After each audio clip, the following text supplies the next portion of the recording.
પાટણ જિલ્લાના જખોત્રા ગામમાંથી જાહેર રોડ પરથી એક અર્ધ સળગેલી હાલતમાં આધેડનો મૃતદેહ મળી આવે છે. આ મૃતદેહ મળ્યા બાદ પોલીસ દ્વારા ઊંડાણપૂર્વક તપાસ કરવામાં આવતા તેમાં ચોંકાવનારા ખુલાસા થવાની શરૂઆત થઈ છે, જેમાં ગીતા આહિર અને ભરત આહિર નામના જે શખ્સ છે તેઓ પ્રેમ સંબંધમાં હતા એકબીજાના, અને આ પ્રેમ સંબંધ બંનેના પરિવારને મંજૂર નહોતા.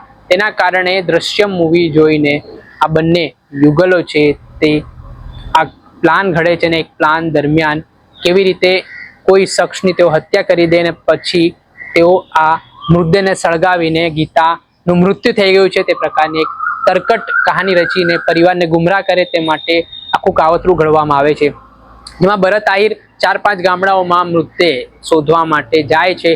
હરજીવનભાઈ સોલંકી નામના જે વ્યક્તિ છે તે દારૂ પીધેલી હાલતમાં હતા, તેમનું ગળું દબાવીને તેમની હત્યા કરી દેવામાં આવે છે, અને રાત્રિ દરમિયાન પેટ્રોલ છાંટીને ગીતા આહિર નામના જે મહિલા છે તેમની સાડી તેમજ જે ઝાંઝર છે તે પહેરાવીને આ મૃતદેહ છે તે સળગાવવાનો પ્રયત્ન કરવામાં આવે છે. જો કે પેટ્રોલ ખૂટી જવાના કારણે અડધો જ મૃતદેહ સળગે છે અને ગીતા અને ભરત આહિર નામના જે શખ્સ છે ત્યાંથી ફરાર થઈ જાય છે. આ મામલે પોલીસ તપાસ કરતા ગીતા આહિર અને ભરત આહિર નામના શખ્સની સંડોવણી સામે આવી છે, અને પ્રેમ સંબંધ અને લગ્ન કરવા માટે બંને આ તરકટ રચ્યું છે અને એક આધેડની હત્યા કરી હોય તે પ્રકારની વિગત સામે આવી છે. ત્યારે આ મામલે શું કહી રહ્યા છે પાટણના એસપી વી.જે.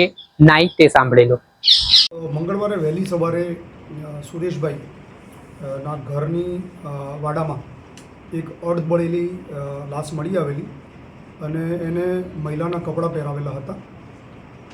જે આધારે એ લોકોએ પોલીસને જાણ કરતાં પોલીસ ત્યાં પહોંચેલી અને તપાસ કરતાં આ કોઈ પુરુષની લાશ હોવાનું જણાઈ આવેલું. વધુ તપાસ કરતાં ગીતાબેન પણ ત્યાંથી મિસિંગ હતા, અને હ્યુમન સોર્સ અને ટેકનિકલ એનાલિસિસથી તપાસ કરતાં ગીતાબેનને પોતાના પડોશમાં રહેતા ભરતભાઈ સાથે પ્રેમ સંબંધ હતો. છેલ્લા 3 મહિનાથી એ લોકો સાથે મજૂરી કરતા હતા અને એમને પ્રેમ સંબંધ થયેલો. એ બાબતે તપાસ કરતાં એ લોકો પાલનપુર રેલવે સ્ટેશનથી પોલીસને મળી આવેલા, અને ત્યાંથી એલસીબીની ટીમ એમને એલસીબી ઓફિસ લઈ આવેલી અને એ બાબતે સઘન પૂછપરછ કરેલી. સાથે સાથે અજાણી જે લાશ છે એ બાબતે પણ પોલીસે તપાસ કરતાં એ વહુવા ગામમાં રહેતા અને રખડતું ભટકતું જીવન જીવતા એક વૃદ્ધ હતા, તેમની એ ડેડ બોડી હતી એવું પ્રસ્થાપિત થયેલું. ત્યારબાદ એના ફોટા સર્ક્યુલેટ કરી અને ઓળખ પ્રસ્થાપિત કરવા માટે પ્રયત્નો કરેલા. આ બંને જે ગીતાબેન અને ભરતભાઈ મળી આવ્યા પછી એમની પૂછપરછ કરતાં આખી વિગત જે બહાર આવેલી એ પ્રમાણે જે ગીતાબેન છે એ ભરતભાઈના પ્રેમ સંબંધમાં હતા અને બંને પડોશી પણ છે. ગીતાબેને એકચ્યુઅલી થોડા દિવસો પહેલાં દ્રશ્યમ ફિલ્મ જોયેલું. પોતાના ભાઈના મોબાઈલમાં આખું બંને ડાઉનલોડ ફિલ્મ હતા, બંને જોયેલા, અને 15 દિવસ પહેલાં એમણે આ પ્લોટ તૈયાર કરેલો.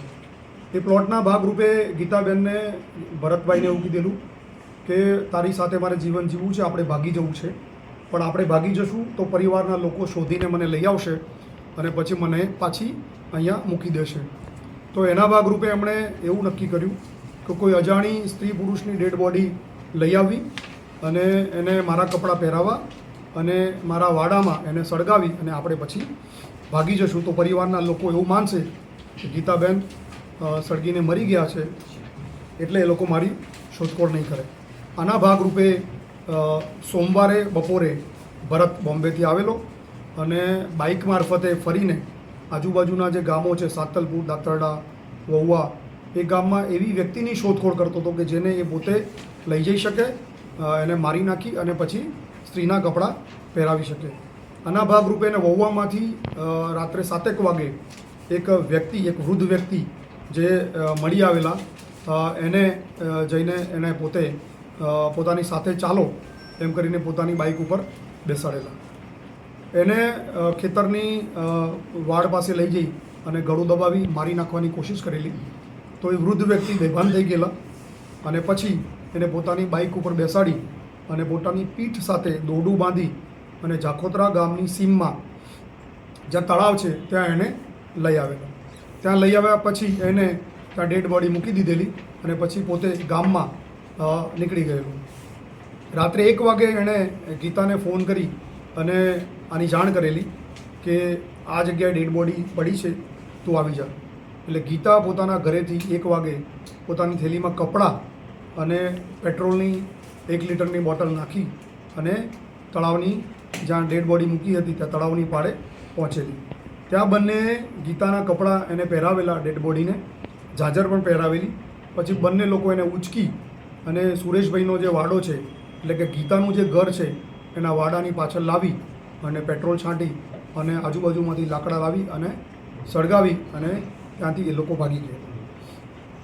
અને ત્યાંથી બાઇક મારફતે ભાગી ગઈ અને બાઇક રાધનપુર બસ સ્ટેશનમાં મૂકી અને ત્યાંથી એ લોકો પાલનપુર રેલવે સ્ટેશન ગયેલા અને ત્યાંથી જોધપુર ભાગી જવાના પ્લાનિંગ સાથે એમણે ટિકિટ પણ લીધેલી.